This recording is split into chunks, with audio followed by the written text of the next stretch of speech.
You got it wide enough to carry both of us Yeah, here? I did. I'm hoping. Are you? Yeah.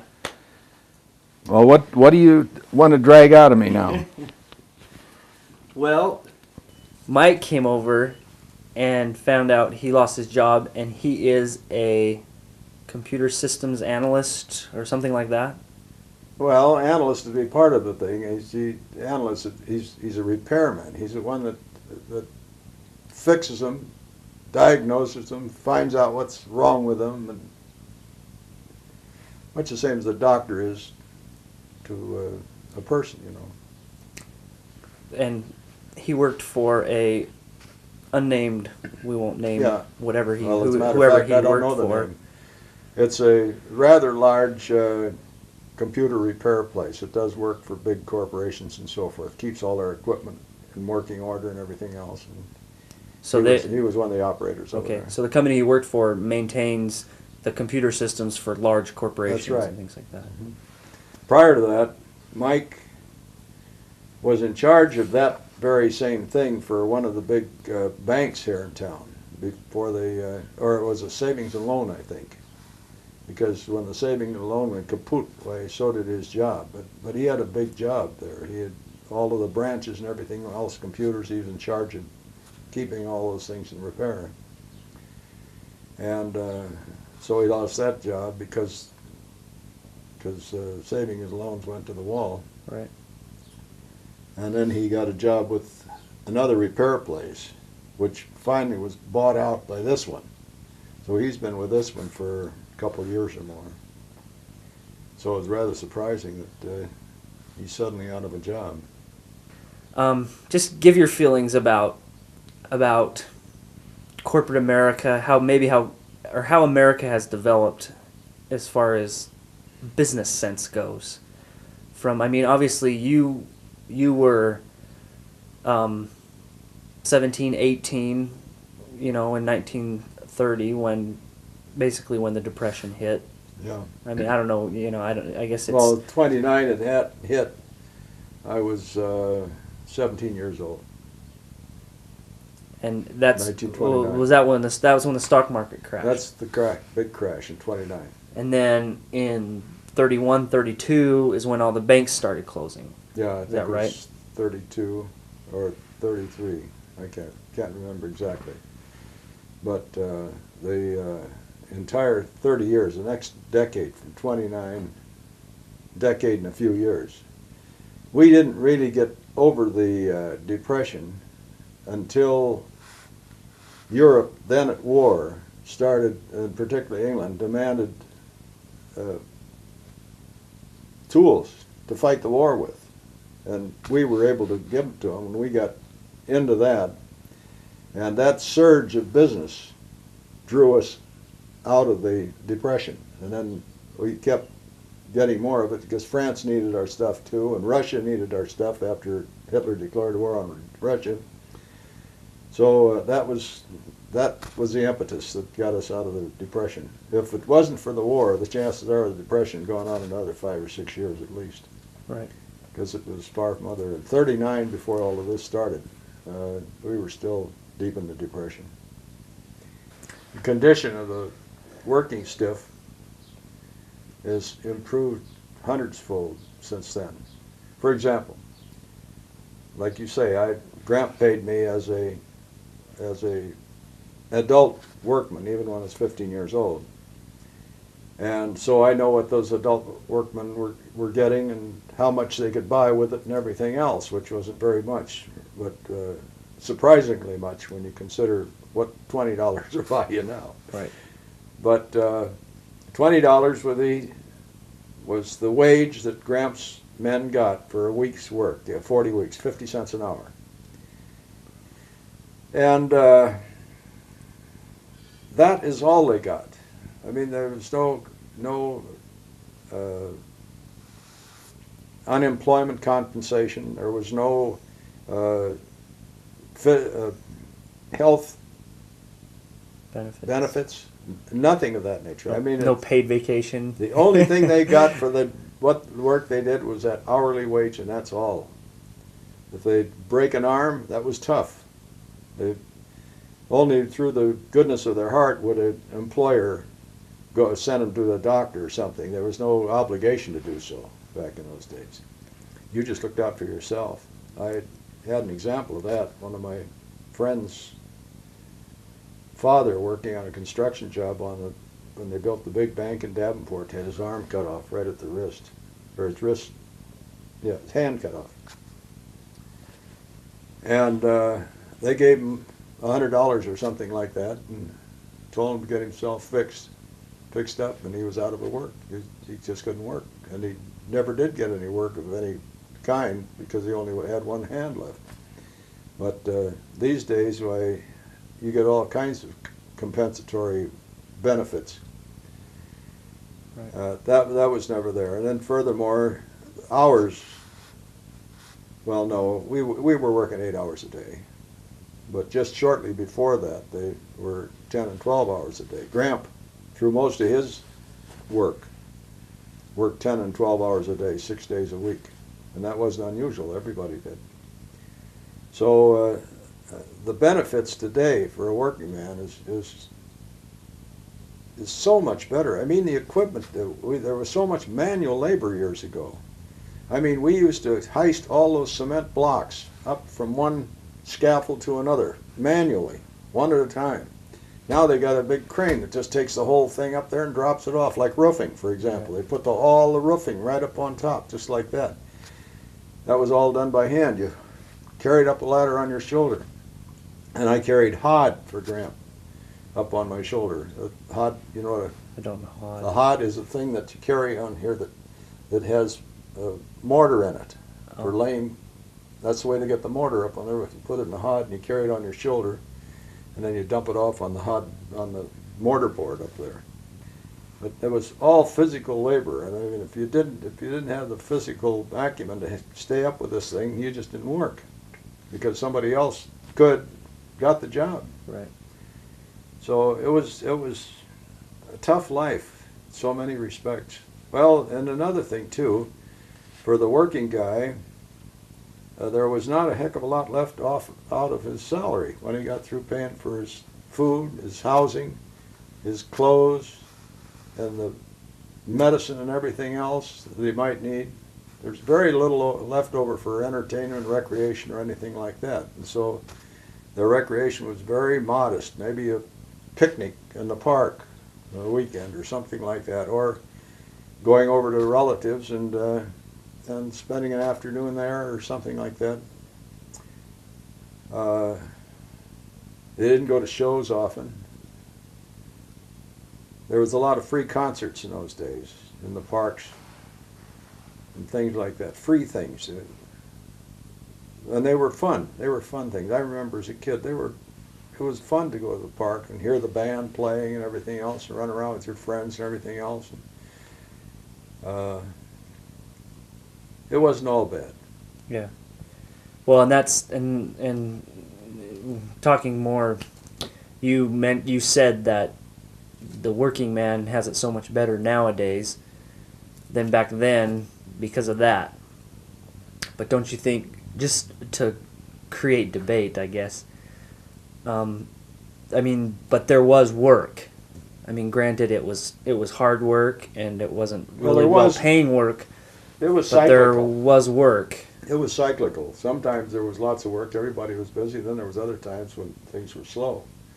And that's the things, when things were slow, boy, it was tough, because they had no backlog, unless they could save a little money for such circumstances, which they didn't always have an opportunity to do. So they had to live off their relatives or some friends or something, whoever, like in the Depression. People, that's one of the nice things about the Depression, is that people finally realized that they had a lot of caring and sympathy and understanding for other people, and a lot of empathy, because if you had something to eat and your neighbor didn't, you shared it with them. And that went on all over. That was one time in my lifetime when people were very benevolent in everything they did, and looked out for the other person, and the other person looked out for them. If you have something today and you don't have it tomorrow, don't worry, because one of your friends will help you out. And in spite of all that, it sounds dreary. It wasn't, because people found humor in their lifestyle. They laughed at themselves, which was a good thing, because there wasn't a heck of a lot to really laugh about. Right. But they'd see some humor in it. It wasn't. I don't remember that it was that it was a depressing time. It was a depressing time from the standpoint of money, but only in that reason. If you could overlook that and manage to live on less, you could find a lot of happiness in that lifestyle, particularly because friends were real friends, and everybody, strangers on the streets, once you get talking, they're friendly. It's not like now. As long as I've lived in California and here, which is a great many years now, almost 50, better than 50, I've gotten used to these fences around every backyard. And I don't seem to mind it so much. But every time I go back to the Middle West and see those open backyards, clear for a whole long block that we've always had back there, and they still have, and we kids used to play football across 4 or 5 yards, you know, like that, and the neighbors would talk over the back fence. They'd be out hanging their clothes on the line and chit-chatting and everything else, or sitting on the front porch drinking lemonade in the evening together and everything. All that is gone. I mean, I'm as friendly as most people, I guess, and so are my neighbors. But we never see each other. Right. It just doesn't fit into our scheme of things. And that's the way things have changed. From that standpoint, the old days were the good old days. Of course, there's a lot of reasons where they were the bad old days too, but as far as human, what shall I say, human getting together,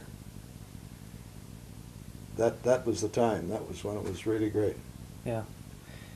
Tell me some of your feelings about during the Depression. What were other ways? I mean, could people turn to a farm? Could people go back to the farm? I know, we talked about last time. We talked a little bit about the industrial age, and a lot of people started moving to the cities around the turn of the century and through the 20s. Well, I don't know whether was that a possibility to make a living just by having a garden or? Well, a lot of those kind of things. things. That's things. I mean, how did people? I mean, wouldn't goodwill run out after a few years, or? You mean goodwill among your friends and so forth? Yeah, I mean, if the Depression hit, let's say, the 30s, I mean, the welfare programs didn't start till towards the end of the 30s, so you have a good 5-6 year period there. Yeah. I mean, where people just, I mean, I don't, well, people's goodwill run out. Now you after, wonder. Now, when you look back, your memory has lost a lot of the details, and so it's hard to wonder how you could enjoy living under the circumstances. But by gosh, we did. And as far as going back to farms, no, I don't think many people did that, because the people that had been working in the plants and the factories and so forth had no ability to work on a farm to begin with. And secondly, there were plenty of people that were on the farm that stayed on the farm because there was nothing to draw them away. There were no jobs anywhere else. So the farmers probably had all the help they can use. But what was I going to say? What was so? I mean, would people live off of the church or their friends or their relatives for whole, 5, 6, 7 years, or was there jobs here and there, or how did that? I don't. That's what I say. I can't remember those details that well. You asked some questions that I no longer remember, but there was nothing else. So somehow they must have done that. Now, there's this too, that if there was a man in the house, if you have a family, a regular family, man, woman, and children, the man could find probably a little work. Maybe he could pick up a couple of bucks doing something, moving some bricks for somebody, or doing something. So would tide them over, and they would mete that stuff out very carefully on how they spent it. Of course, they had some bills, like very few people were buying houses, but they had rent. So most of the people had to rent, and that had to be paid. So that was the big problem, and then food was the second big problem. Food you can eat well or eat less well, but rent is always so many Right. bucks. You know, it's a certain battle every month. Right. And just like I say, you had to depend on your friends and your relatives in your church. They were the ones that looked out for you. And sometimes those friends included somebody that had a little company or something. And he'd say, well, come to work for me this week. I can use you, see. Right. So you'd get a little work out of it. And I had my siege of it too. When I left the band in 1936, I didn't know how well off I was. We were making $50 to $60 a week in the band, which was almost unheard of money, because most people were working for $15 a week. So we were pretty well off. And then I decided to quit the band, and I thought, and in the meantime, I had been taking up photography. While I was in the band, I'd spend my days giving my services to photographic studios in exchange for learning the business. And I did that for 2 years. I started in 1934, and I did that for 2 years. And then in 1936, I thought, well, I'll go out and I'm thinking I'd just go out and knock the world over, you know, because I'm a photographer now. But boy, I'll tell you, I didn't know how cold that world was then. I got out of that band and didn't get that 50 or 60 bucks a week because I couldn't find a job. It was impossible to find. Well, the first thing we did, we didn't actually look for a job. We had a little money saved up, and so we took a trip to California. That was the first time we went to California. That was in '36, October of '36. And we came back in May. We spent 6 months out there, and that's another story. And then I tried to get a job, any kind of a job I could. I even started to sell photostats, which is the forerunner of Xerox copies. It was a lot more complicated to do. And I had learned how to do that somewhere along the line, and so I did that. Oh, I know, I did that later. I got a job with the Democrat newspaper, $25 a week, and 5 cents a mile for my car, and any amount of hours. Anytime they needed me, I had to be available. And some of that time was night and everything else. If there's an accident or a big fire somewhere, bingo, I get the call. And so, now I forgot where I was going. Can I have a rest? Yeah, of course. Let's start by your question. Okay. Well, we were off camera for a second. My question was that nowadays in corporate America, there's always a possibility that you could lose your job any minute. That's because that's just the nature of it. Like we were talking about in the Midwest, so many people have lost their jobs in the last 10 years, where those jobs had been there for several generations. Yeah. But, I mean, we've come to a point now where the corporation and the shareholders and things like that, their bottom line is more important than the worker. Yeah. And Well, I know people in the old days, obviously the owners of the businesses and the employers and things like that, I know they have always been interested in the bottom line, but it seems like maybe the worker was not the lowest common denominator. No, I think they were. I think they were. They were laid off. Whenever there was a slump in business and so forth, they were laid off. And there was no unemployment compensation either. Right. Which made it very bad. When you laid off, you really pulled in your belt. And so that hasn't changed. However, the attitude of the worker, on the other hand, years ago, and their hopes was to get a good job doing something they like to do in a plant and then spend their whole life working there and end up with a pension. That was one of the things that was pretty general in those days. You got a pension if you worked 20, 30 years or whatever it was.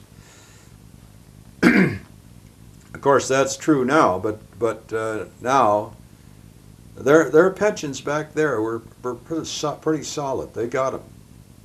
But in more recent years now, with these companies all merging and everything else, and lines being crossed and people being laid off and everything else, there's some doubt as to whether they will actually get their money. Well, Some of it or any of it. And people change jobs so often. That's too, right. nowadays. I mean, there's no such thing as a pension. There's some movement comes up from time to time. I don't know what the situation is at the moment, but that a person's pension can follow with him. I mean, a guy earns $500 worth of pension over here and goes to this company. He starts with $500 here. Now, who's taking care of all that bookkeeping and everything else for each one of these people? I have no idea. I don't know how that's going to work out. Right. So I'm more inclined to think that if you move around a lot, don't depend on a pension. I don't know.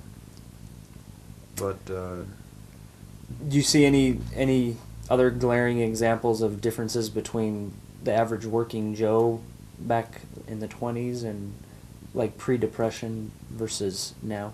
oh, I think there's all kinds of difference. I don't think there's anybody alive today that would want to go back there and work under the circumstances that they did there. Safety, for example, the safety was not a great problem. You worked into a plant and you worked on some sort of a punch press or something like that, where any wrong move you could lose a part of your hand or something like that.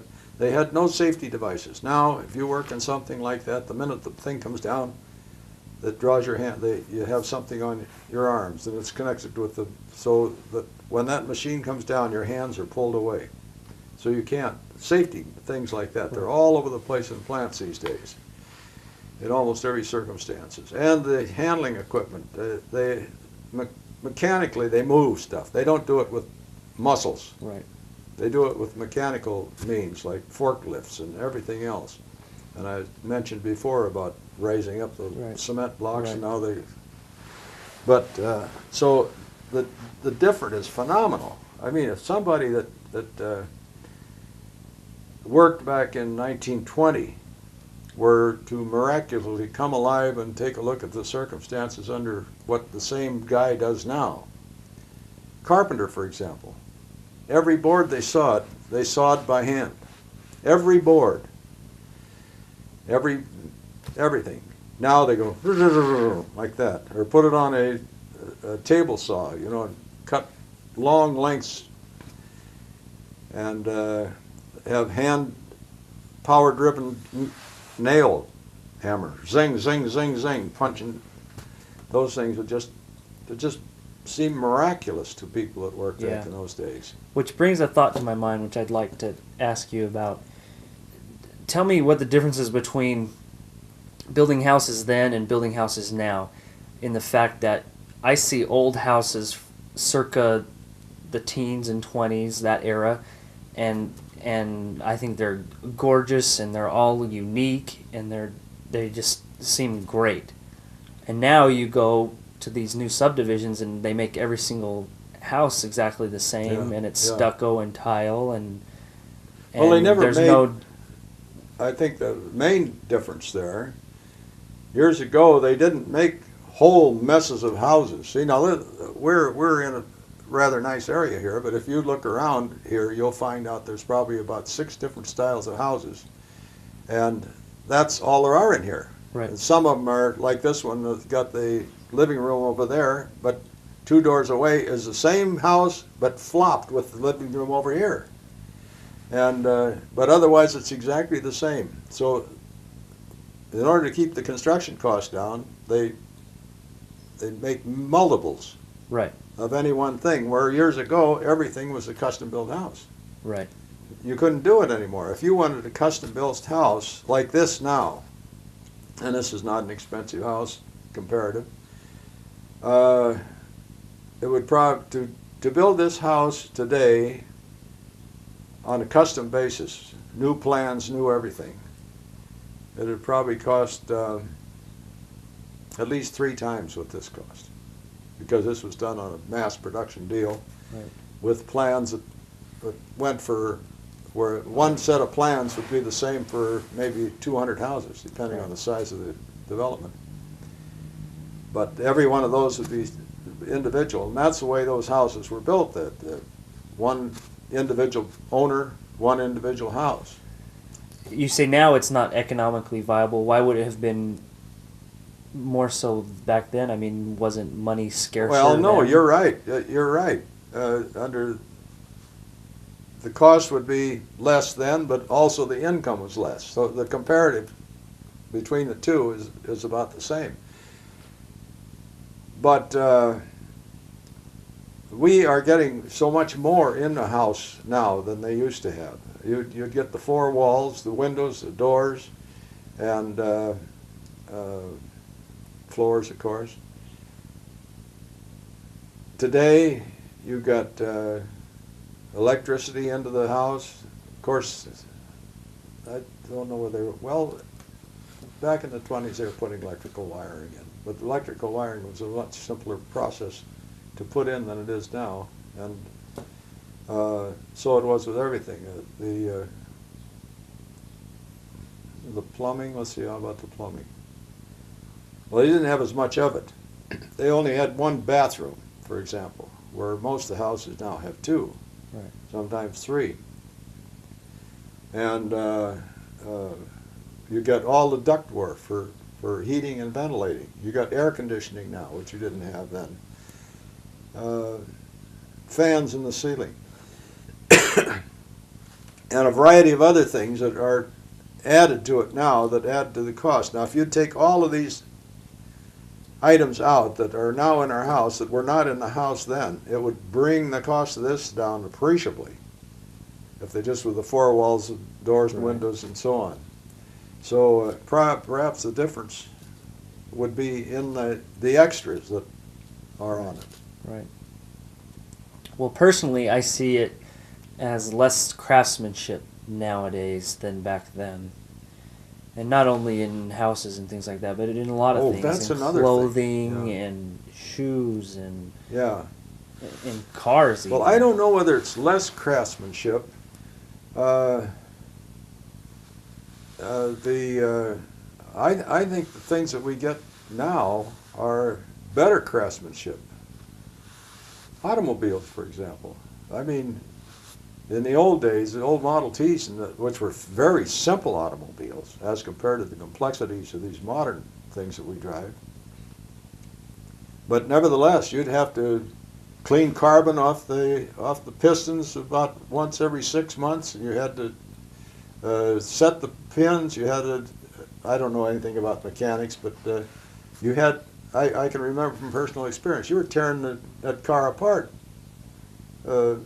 every month or so to do something to it. Where, geez, now you buy a car like me, I buy one of those Hondas there, and I could drive it for 3 years without doing anything but putting oil in it and gas.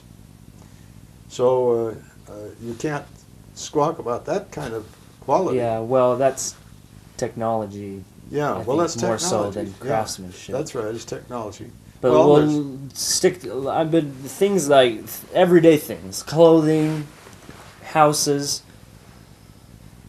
Well, I mean, there's a big difference. I think Clothing I mean, is better now too, but it's there it is. It's technology, and that is that you've got thread, for example, used to be cotton, and now it's nylon or some sort of a plastic thing like that, which is strength is phenomenal next to threads. Threads could go, you'd be losing your buttons all the time because the thread would wear out. And from that standpoint, the clothes is better off than it was back then. There's a lot to be said for our modern living. there's the old saw about the good old days. is due in some respects. I mentioned one of them was the camaraderie that was developed as a result of poor circumstances. And Yeah. that was, we don't have that at all. The The sense neighborliness of we don't community. have. Sense of community. We don't have anything like that. We don't have the patriotism anymore. There's so many things we don't have now that we had that makes that the good old days. But when it comes to technologies and goods and merchandise and things like that, I think we got the best now that we've ever had. That it's getting better. Yeah. Is that disappointing to you? No, not at all. Not at all. I just, I see. Well, you think of things nostalgically. I mean, obviously I didn't live Yeah. through that time, Yeah. but you still think of things nostalgically. Well, and I that's true. see I do things too. from that time, and maybe my point is that the things I see from the 20s, like the houses and things like that I love, that are from that era, maybe I feel like they're so nice, and they were that way back then because they were built so nice, and that's why they still are standing. And maybe they had houses that weren't as nice as the ones that are still standing. You know what I mean? And then they're just not here anymore. And They're so structurally, those houses are probably better than, well, particularly frame houses, because frame houses have a tendency to deteriorate as against concrete, for example. But in those days, when they called a 2x4, it was actually 2 inches by 4 inches. Now a 2x4 is 1.5 by 3.5. So you got that much more lumber going for you. And furthermore, they did build structurally. They were very well built houses. But the thing is, they're missing a lot of things. They had no insulation in them. They just and we put insulation all through the ceilings and everything else. We put it in all the walls, and now there's a double insulation. The new houses are putting still more insulation than they are. It used to be 4 inches, now it's 6 inches. And then in addition to that, if you look at the new houses, you'll see a batting, which is an insulation that's put on the outside. You see the big names down the side?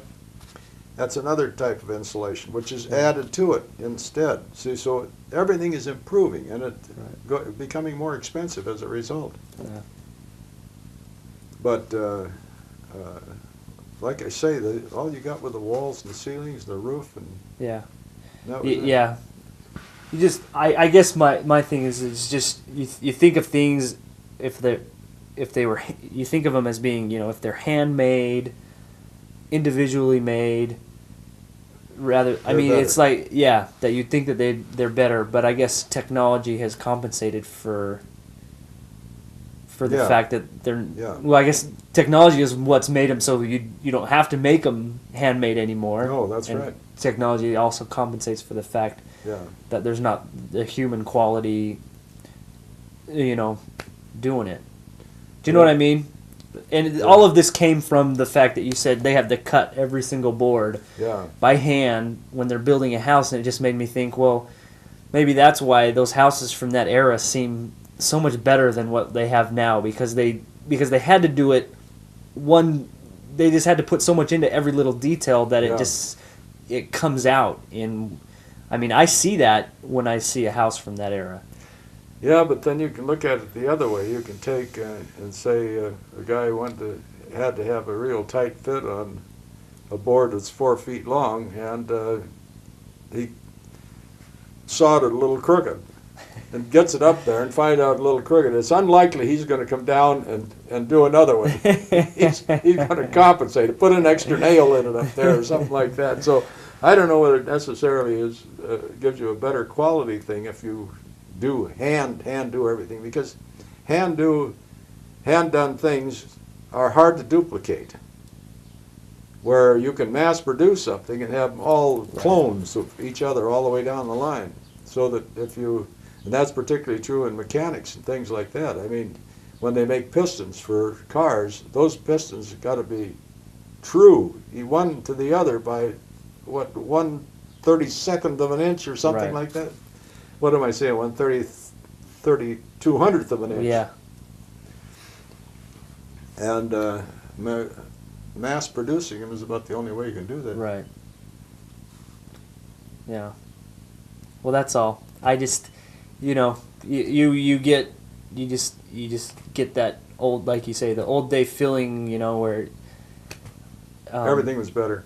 Yeah, you just tend to Yeah. think that Well, way because of the you know what I different think things. the but- reason that is because most people, and particularly me, and I think perhaps you as well, look back at the old days, that is when your younger years, as being delightful.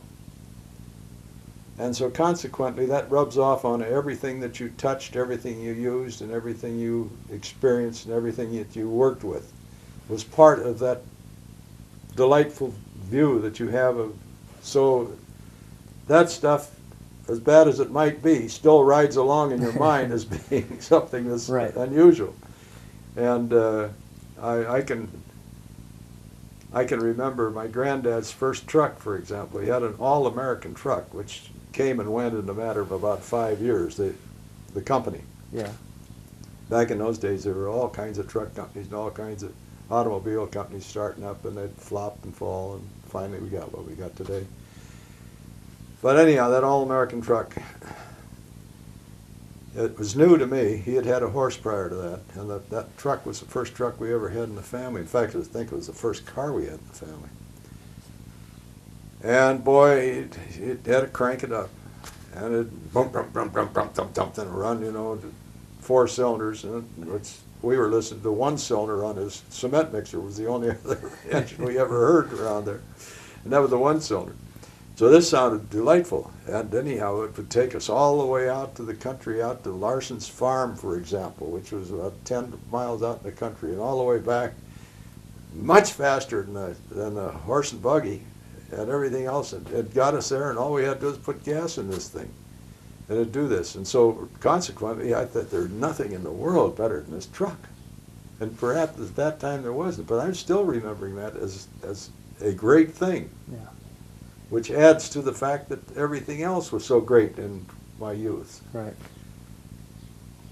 Did you ever hear your parents or your grandparents talking about the old days for them? Oh yes, I think that goes on infinitum, backwards. What would they say about what, like? The good old days? Yeah, what was the good old days to them? Do you Well- remember specifics? I think one of the The things... Civil War? Well, my granddad was, I think he was born in 60, which was just ahead of the Civil War, Grandpa Franz.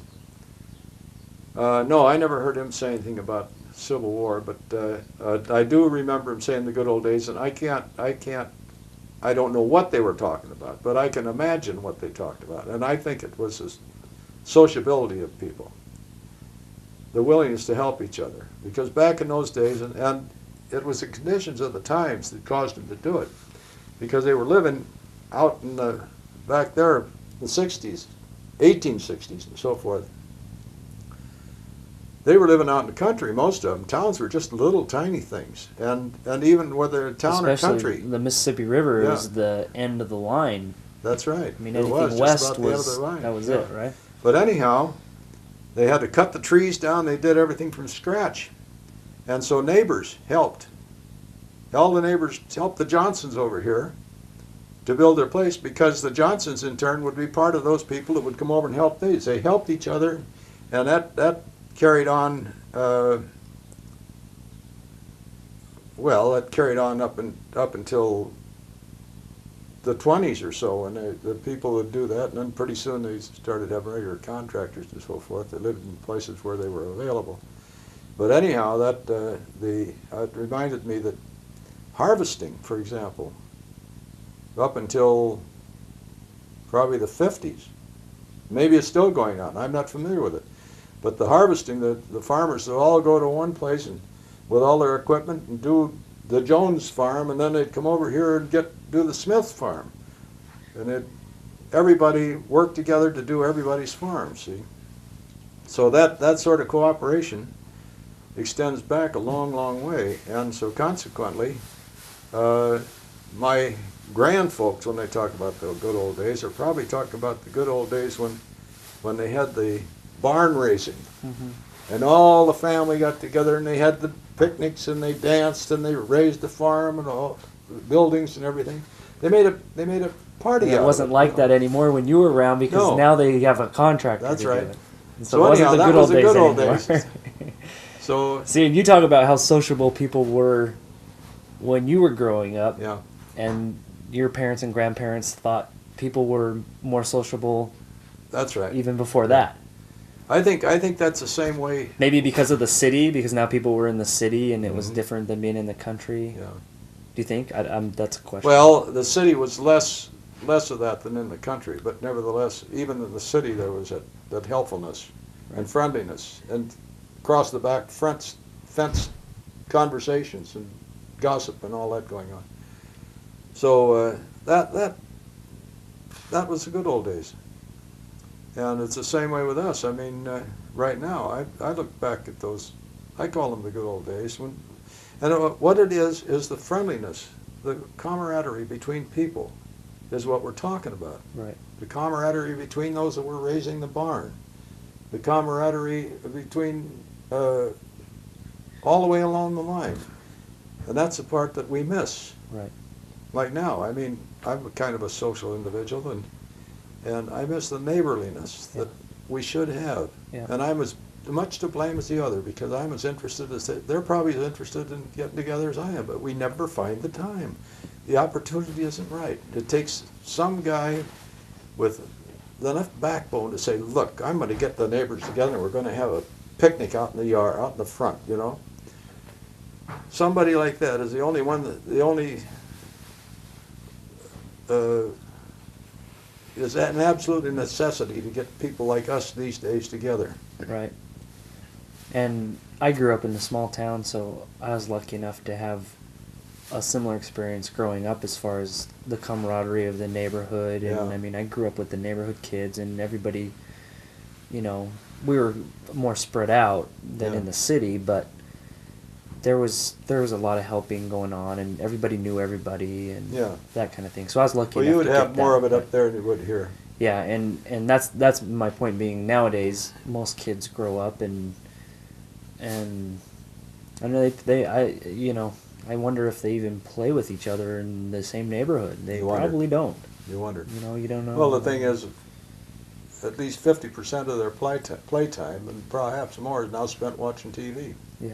which is antisocial if there is anything. Right. Right. So, Yeah. I mean I look at and as much as things change, in some situations they stay the same, because my childhood was essentially the same as yours as far as Mhm. school and playing. We just played with the neighborhood kids. Yeah. We made our own ball field.